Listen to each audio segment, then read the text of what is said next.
தேவ ஆசீர்வாதம் பெருகுவதாக. குளோரி வேதாகம கல்லூரியில் படிக்கிற ஒவ்வொரு மாணவர்களையும் இயேசு கிறிஸ்துவின் நாமத்திலே வாழ்த்துகிறேன். கொலேசியர் 3:16 சொல்லுகிறபடி, கிறிஸ்துவின் வசனம் உங்களுக்குள்ளே சகல ஞானத்தோடும் பரிபூர்ணமாய் வாசமாய் இருக்கும்படி தேவன் உங்களை பலப்படுத்துவாராக.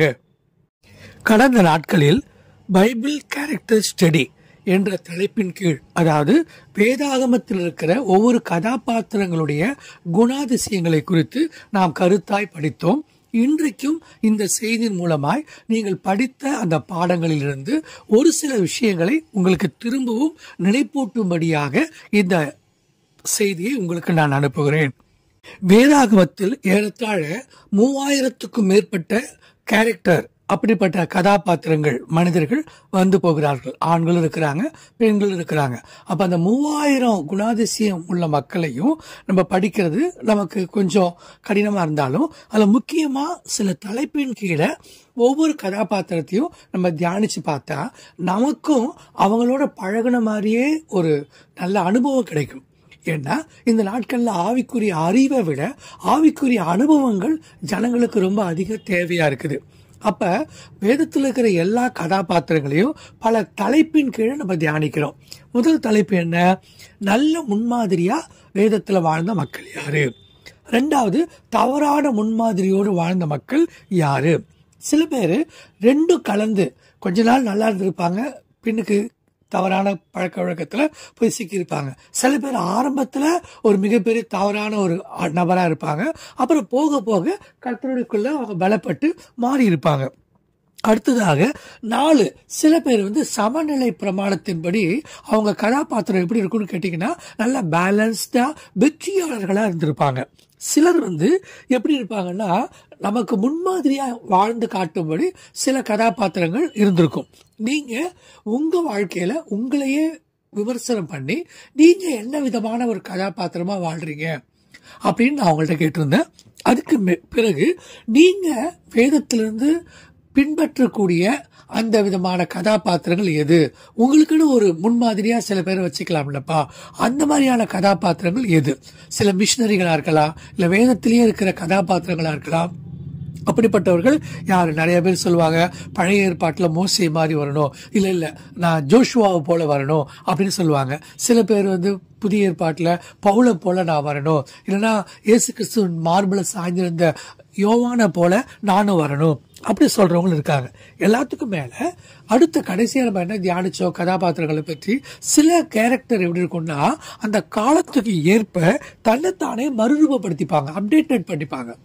சோ இன்னைக்கு இருக்கிற சூழ்நிலைகள் மாறி இருக்குது, கலாச்சாரம் மாறி இருக்குது, மக்களுடைய மனநிலை மாறி இருக்குது. இந்த காலகட்டத்துல 1000 வருஷம் 2000 வருஷத்துக்கு முன்னாடி வாழ்ந்தவங்களுடைய கதாபாத்திரங்களின்படி நாமளும் வாழணும்னு நினைச்சா சில இடங்கள்ல நம்மளால அது சரியா கஷ்டமா இருக்கும். அப்ப இந்த காலகட்டத்துக்கு தகுந்த மாதிரி, அதாவது நம்ம எப்படி நம்முடைய கதாபாத்திரம், நம்முடைய கேரக்டர், நம்முடைய குணாதிசயங்களை நம்ம வடிவமைச்சு கொள்றது, இப்படி பல தலைப்பின் கீழே கடந்த 3 நாட்கள் இந்த வேதாகமத்தை குறித்த கதாபாத்திரங்கள்ல நிறைய விஷயங்களை தியானிச்சோம். எல்லாத்தையும் திரும்ப ஞாபகப்படுத்தி பாருங்க, தலைப்புகளை கவனமா எழுதிக்கங்க. கர்த்தருடைய பிள்ளைகளே, இந்த செய்தியின் மூலமாக வேதத்தில் உள்ள கதாபாத்திரங்களை குறித்து நம்ம படிச்சுட்டு இருக்கிறோம். நம்ம இன்னைக்கு நிஜமா இருக்கிற மனிதர்களோட பழகிற மாதிரி வேதத்தில் இருக்கிற ஒவ்வொரு மனிதர்களோடையும் பரிசுத்தவான்களோடையும் நம்ம பழகி அதை நல்லா படிச்சு தியானிச்சு யோசிக்கும் பொழுது நமக்கு அதுல இருந்து நிறைய வேத சத்தியங்கள் நம்மளே உணர்வதற்கு ரொம்ப நல்லா இருக்கும். இப்ப பைபிள்ல நல்ல முன்மாதிரியான கதாபாத்திரங்கள் பாக்குறப்ப ஆபேல் பாத்தீங்கன்னா, பலி செலுத்த போன அவரே பலியா மாண்டுட்டாரு. ஆனாலும் காயின், ஆபேல், அதுல பாத்தீங்கன்னா 2 கதாபாத்திரங்கள். அதுல ஒண்ணு தப்பு, ஒண்ணு சரி. அப்ப நம்ம விழுந்தவரிடத்துல தேவன் கண்டிப்பா காண்பிக்கிறார். அந்த கெட்ட குணங்கள் நம்மகிட்ட இருக்கக்கூடாது. எல்லா சூழ்நிலைகள்லயும் ஆபேல் பலி செலுத்த போனவர் பலியா மரிச்சாரு. அவர் ரத்தம் தேவன் நோக்கி கூப்பிட்டது. கர்த்தருடைய பிள்ளைகளை, இன்னைக்கும் நீங்களும் நானும் ஆபேல் செலுத்தின காணிக்கையை குறித்து கர்த்தரே சாட்சி கொடுத்தார். அவன் மரித்தும் இன்னும் பேசுகிறான் அப்படின்னு வார்த்தை இருக்குது. அப்பனா இன்னைய வரைக்கும் ஆபேல் பேசிக்கொண்டே இருக்கிறான் என்று வேதத்துல எபிரேயர் படிக்கிறோம். மட்டுமல்ல, ஆபிரகாம் அப்பா சொன்னாருன்னு கேட்கறதுக்காக புள்ள ஈசாக்கு என்ன பண்ணாருன்னா, பலிபீடத்துல படுப்பா, என்கிட்ட பலி பொருள் ஆடு இல்ல, நீதான் படுன்னு சொன்ன உடனே பலிபீடத்துல படுத்தாரு ஈசாக்கு. என்ன விதமான ஒரு நல்ல முன்மாதிரி பாருங்க. அதனாலதான் அவர் 1 மடங்கு விதைச்சாரு, 100 மடங்கு அறுத்தாரு. நீங்களும் நானும் நம்முடைய சரீரங்களை ஜீவ பலியா தேவனுக்கு கொடுத்தா அது ஒரு புத்தியுள்ள ஆராதனை. ஒருத்தர் பலி செலுத்த போய் பலியாவே மாண்டுட்டாரு, ஒருத்தர் பலிபீடத்துல பயப்படாம படுத்தாரு. அப்ப ஆபிரகாம்கிட்ட கர்த்தர் சொன்னாரு, ஈசாக்க வெட்டாத, அவருக்கு பதிலா நான் வேற ஒரு ஆடை வச்சிருக்கிறேன். அப்ப ஈசாக்கு பலிபீடத்துல படுக்கிற அளவுக்கு ஒரு பரிபூர்ண கீழ்ப்படுதல் இருந்துச்சு. அதை நம்ம ஒரு முன்மாதிரியா எடுத்துக்கிறோம். மட்டுமல்ல, புதிய ஏற்பாட்டுல பார்க்கும்பொழுது இயேசு கிறிஸ்துவ பெற்றெடுத்த மரியாள் எவ்வளவுதான் பயமா இருந்தாலும், இதோ உடைய வார்த்தையின்படியே எனக்கு ஆகட்டும், இது நான் ஆண்டவருக்கு அடிமை அப்படின்னு ஒப்பு கொடுத்ததுனாலதான் அவங்களுக்குள்ள பரிசுத்தாவின் பலன் உள்ள ஒரு கிறிஸ்துவ பெற்றெடுக்க முடிஞ்சது. எல்லாத்துக்கும் மேல நம்ம உத்தமமாய் பின்பற்றின ஜோஷுவா காலேப், பழைய ஏற்பாட்டுல எத்தனையோ லட்சக்கணக்கான பேர் நானும் கானானுக்கு போறேன்னு புறப்பட்டு போனாங்க. ஆனா எல்லாரும் உள்ள போய் சேர்ந்தாங்களா? இல்லையே. புருஷர்கள்ல 2 பேர் தானே உள்ள போனாங்கன்னு இருக்குது. ஏன்னா அவங்க உத்தமமாய் பின்பற்றினார்கள். அதனாலதான் தேவன் அவர்களை கானானுக்குள்ள பிரவேசிக்க வச்சாரு. இப்படிப்பட்ட நல்ல முன்மாதிரிகளை நம்ம எப்பவுமே பார்க்கணும். எப்பவும் தவறான முன்மாதிரிகளை பார்க்க கூடாது. இன்னைக்கு கூட உலகத்துல ஊழியங்கள்ல நிறைய மக்கள் அந்த சமூக வலைத்தளங்கள்லாம் பாத்தீங்கன்னா நிறைய பேர் ஒருத்தங்களை குற்றப்படுத்துறது, அப்புறம் குறை சொல்றதெல்லாம் இருக்கும். நம்ம குற்றப்படுத்துறது, குறை சொல்றதுலாம் நம்மள்ட்ட இப்ப ஒன்றும் முடியாது. நம்ம நிதானிச்சுக்கலாம், இது நல்லது, இது கெட்டது. நம்ம நல்லதை முன்மாதிரியா எடுத்துக்கிட்டு வாழ தொடங்கினா நம்ம வாழ்க்கையும் நல்ல நிலையில நல்ல ஒரு கதாபாத்திரமா நம்ம மாறுவோம். உலக மக்கள் சொல்லுவாங்க, உங்களை யாருங்க மாத்துறது? கிறிஸ்துவுக்குள்ள போனா மதம் மாத்திருவாங்க. மதம் மாத்தல, எங்க மனசை மாத்துகிறவர் கர்த்தர், எங்க குணத்தை மாத்துகிறவர் கர்த்தர், எங்களோட சுபாவத்தை மாற்றுகிறவர் கர்த்தர். அதை நம்ம இந்த உலகத்துக்கு நிரூபிச்சு காட்டணும். இதுதான் இந்த கேரக்டர் ஸ்டடியில் இருக்கிற மிகப்பெரிய லட்சியம், மிகப்பெரிய மைய கருத்து. அதுதான் கர்த்தருடைய பிள்ளைகளே. எனக்கு அன்பானவர்களே, வேதாகமத்தில் இருக்கிற ஒவ்வொரு கதாபாத்திரங்களையும் பல தலைப்பின் கீழே நம்ம பிரிச்சிருக்கிறோம். அது ஏதோ நம்முடைய வசதிக்கு, நம்ம படிப்புக்கு தகுந்த மாதிரி நம்ம பிரிச்சிருக்குமே தவிர அந்த பிரிவுகள் சரியா இருக்கும் அப்படின்னு சொல்ல முடியாது. பொதுவா சாஃப்ட் கேரக்டர் இருப்பாங்க. சில இடங்கள்ல ரொம்ப ரொம்ப நல்ல வெற்றிகரமாக ஜெயிச்ச நல்ல மனிதர்களுடைய குணாதிசயங்கள் சில பேரை நம்ம பார்த்துருப்போம்.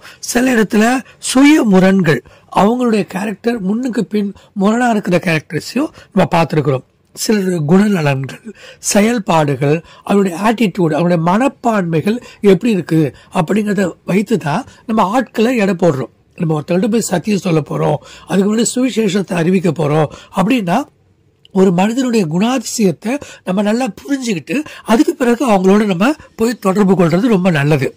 அதுக்கு முன்னாடி மனிதர்களோட பழகும் முன்பாக நம்ம செய்ய வேண்டிய ஒரு காரியம் என்னன்னா, வேதாகமத்தில் இருக்கிற ஒவ்வொரு கதாபாத்திரங்களோடையும் நம்ம பழகி பார்க்கணும்.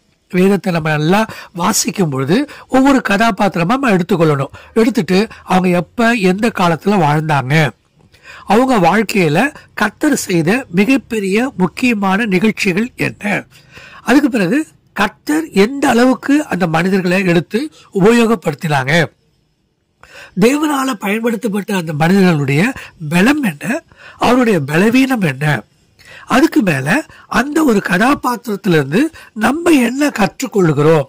இப்ப தாவீதை நம்ம குறிப்பா எடுத்துக்கொண்டோம்னா, தாவீது கதாபாத்திரத்திலிருந்து நம்ம வாழ்க்கையில கற்றுக்கொள்ளக்கூடிய அனுபவ பாடங்கள் என்ன, எல்லாத்துக்கும் மேல அவர் நமக்கு எந்த விதத்துல முன்மாதிரியா இருந்திருக்காரு, இன்ஸ்பிரேஷன் சொல்லுவாங்கல்லப்பா. அப்ப நமக்கு அவங்க எந்த விதத்துல முன்மாதிரியா இருந்திருக்காங்க அப்படிங்கறத பார்க்கணும்.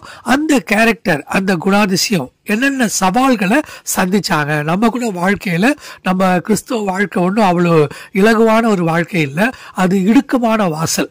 அப்படின்னா அவங்க வாழ்க்கையில அந்த இடுக்கமான வாசல்ல எந்த அளவுக்கு அவங்க முன்னேறி வந்தாங்க, அவங்க வாழ்க்கையில எந்த அளவுக்கு முன்னேற்றம் இருந்தது, அதை நம்ம பார்க்கிறோம். எவ்வளவுதான் முயற்சி பண்ணாலும் ஒரு மனிதர்களுடைய குணாதிசயத்தை நம்மளை புரிஞ்சுக்கிறதுக்கு கஷ்டமா இருக்கும் அப்படின்னு என்கிட்ட ஒரு வாலிப தம்பி சொல்லிட்டு இருந்தாரு.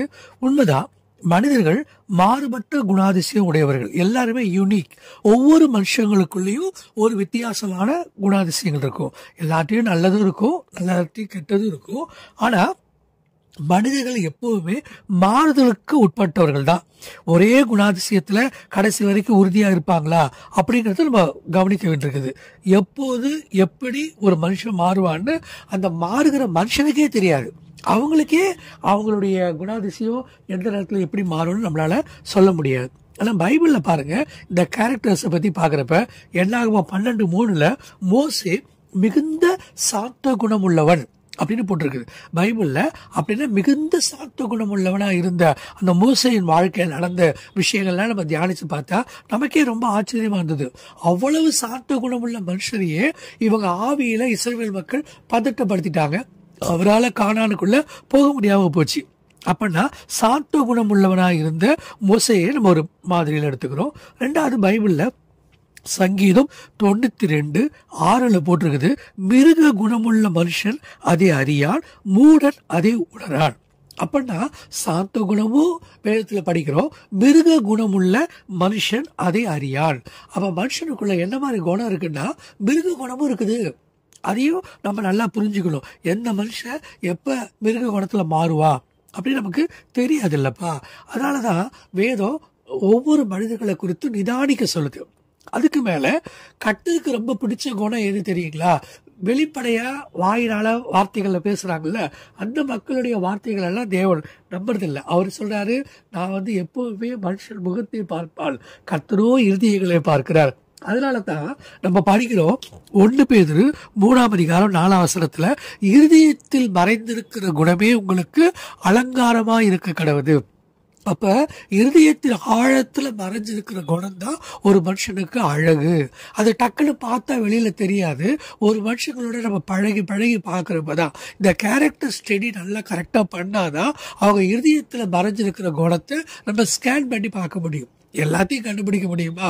கண்டுபிடிக்க முடியாது. எவ்வளவு கால இடைவெளிக்குள்ள ஒரு மனுஷனை கண்டுபிடிக்கிறது? அதுக்கு முக்கியமா நம்ம என்ன செஞ்சுக்கணும்? பைபிள்ல இருக்கிற நிறைய கதாபாத்திரங்களை நல்லா படிச்சு தேர்ந்தெடுத்ததா நமக்கு மனிதர்களை பார்க்கிறப்பையும் நம்மளால ஈஸியா புரிஞ்சிக்க முடியும். 100 பேர்ல ஒருத்தங்க தான் பைபிளை படிப்பாங்க. ஆனா மற்ற 99 பேரு அவங்க கிறிஸ்தவர்களை தான் படிக்கிறாங்க. கிறிஸ்தவர்கள் எப்படி வாழ்க்கை முறை இருக்குது அப்படின்னு அந்த வாழ்க்கை முறைய இந்த உலகத்துல இருக்கிற ஒவ்வொருத்தங்களும் படிச்சுட்டு இருக்காங்க. எல்லாரும் பைபிள் படிக்கிறாங்களா என்ன? இல்லையே. பைபிள் படிச்ச மனுஷனை இந்த உலகம் தொடர்ந்து படிக்கும். அதனால தான் பவுல் சொல்லுவார், நீங்களே நடமாடுகிற நிருபங்கள், எல்லாராலையும் நீங்க வாசிக்கக்கூடிய குணாதிசயம் உடையவர்களா இருக்கணும். நம்மள்ட்ட ஒருத்தர் பழக வர்றாங்கன்னா அவங்களுக்கு நம்ம ரொம்ப இலகுவா அவங்க குணத்தோட நம்ம குணமும் ஒத்து போற மாதிரி இருந்தா தானே அவங்க நம்ம கூட பழகுவாங்க. அப்பதானே சுவிசேஷத்தை அறிவிக்க முடியும். எனக்கு பிரியமான கர்த்தருடைய பிள்ளைகளை, ஆதியாகமம் 25:27 பார்க்கிறோம், யாக்கோபு கூடாரவாசியும் குணசாலியுமா இருந்தான். அந்த குணசாலியா இருந்தான், குட் நேச்சர், அந்த நல்ல ஒரு குணம்தான் தேவன் யாக்கோபை ரொம்ப நேசிச்சு யாக்கோபை இஸ்ரவேலா மாத்தி தேவனுடைய பிரபுவாக்கி அவன் அதிகமா ஆசீர்வதிக்கப்படுறதுக்கு காரணமா இருந்துச்சு. இப்ப பைபிள்ல ரூத்து கூட பாத்தீங்கன்னா, ரூத் 3:11 நீ குணசாலி என்பதை ஊரார் எல்லாரும் அறிவார்கள். இத்தனைக்கும் அவங்க ரூத் பத்தி உங்களுக்கு நல்லா தெரியும். அவங்க ஒரு புற மத பிரிவை சேர்ந்தவங்க. இருந்தாலும் அவங்க கர்த்தரால தெரிந்து கொள்ளப்பட்டு அவங்க சந்ததியில கிறிஸ்து பிறக்கிறதுக்கு காரணமா இருந்தது எதுன்னு கேட்டீங்கன்னா, ரூத்துக்கிட்ட இருந்த அழகு மட்டும் இல்ல, அழகு அல்ல, வெளிப்புற தோற்றம் அல்ல, அவங்களுடைய குணாதிசயம் தான் அவங்கள அந்த கிறிஸ்துவின் சந்ததியே அவங்க வாழ்க்கையில பிறக்கிறதுக்கு காரணமா இருந்துச்சு. அங்க பாக்குறோம், நீ குணசாலி என்பதை ஊரார் எல்லாரும் அறிவார்கள். நீதிமொழிகள் 31 பார்க்கிறோம், குணசாலியான ஸ்திரியை கண்டுபிடிக்கிறவன் யார்? அவங்க எத்தனை தான் இருந்தாலும் அதுல நிறைய குணாதிசயங்கள் போட்டிருக்கோம். அவ்வளவும் இல்லைனாலும் முடிஞ்ச வரைக்கும் ஒவ்வொரு ஸ்திரீகளும் அப்படி ஒரு குணசாலியா இருந்தா கண்டிப்பா கிறிஸ்து நமக்குள்ள உருவாக்கப்படுவார். நம்ம மூலமா அந்த குணாதிசயங்களை பார்த்து ஜனங்க அநேகர் கிறிஸ்துவ ஏற்றுக்கொள்வாங்க, கிறிஸ்துவால தொடப்படுவாங்க.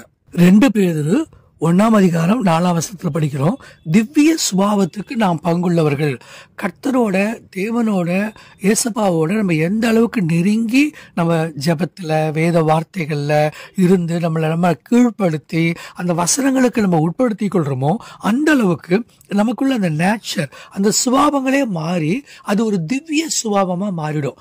ஒரு மனுஷன் எத்தனை ஆத்துமாக்களோட, எத்தனை மனிதர்களோட இசைந்து போக முடியுமோ அத்தனை ஆத்துமாக்களை அவங்களால ஆதாயம் பண்ண நிச்சயமா முடியும். நம்ம இன்னைக்கு உலகத்துல போய் நின்று நம்முடைய லைஃப்ல நம்ம கிறிஸ்துவுக்குள்ள போய் சுவிசேஷம் சொல்லணும்னா ஒரே ஒரு வழி என்னன்னா, நம்மளோட வாழ்க்கை தான் அவங்களுக்கு சுவிசேஷமா அமையணும்.